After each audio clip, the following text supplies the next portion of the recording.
Islamorada is such a really interesting area in that you have a variety of fishing that you can do there. You can go interior to the Everglades National Park and do everything from brackish to completely freshwater stuff for bass. Outside you have typical things like redfish, snook, and tarpon. Closer to the Keys you've got tarpon, bonefish, and permit. Some of the things are fish that Islamorada is really well known for, and some of the records indeed.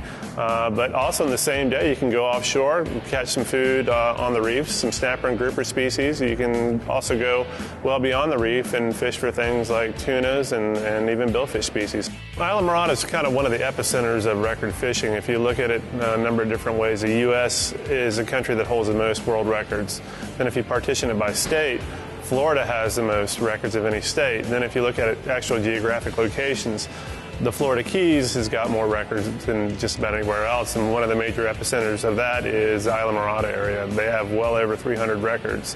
And it's interesting because some of the fish that they're well known for, tarpon, bonefish, and permit, they have a lot of records, over 135 I believe, and this is an area that's well known for light tackle and fly rod fishing for these inshore species. But there are also numerous records for offshore species such as tunas, longbill spearfish, and reef-associated fish like snappers and groupers as well. So it's a place that you can do some inshore fishing in the morning and then go offshore and catch some offshore fish in the evening, or vice versa, whatever you like. The record process generally begins with an angler catching a fish and then filling out a world record application. Then they have to submit a line sample with a leader if they use it. And then all that is mailed into IGFA with supporting photographs of the fish. And then the information is entered into our world record database. And then we actually test the line to determine what it actually breaks at. We don't take the angler's word for it if they were using 12-pound test or 20-pound test. We actually break the line ourselves on a material assessor to see what the true breaking strength is. Tarpon is a fish that's really esteemed by anglers. It doesn't matter if you fish from with spinning rod or fly rod. It's just a really iconic fish, and Islamorada is just a big place to fish for them during May and June.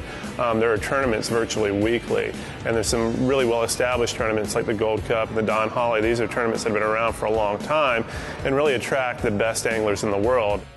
Probably the fish that Islamorada is most known for is bonefish. Bonefish is actually a species that you can fish in a variety of locations around the world, and it's becoming more popular in different areas around the world.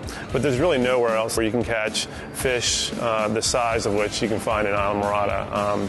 Fish that are 10, 12, 13, 14 pounds and over, and IGFA records attest to that. More big bonefish records have come from downtown Islamorada area than anywhere else in the world. Islamorada could definitely be considered a sport fishing capital of the world. It just has so many options and so many species available that I'm hard-pressed to find another area that lets you do everything from well offshore to well inshore and even freshwater within a day. It's just amazing what type of fishing is available to people, and most people don't know it.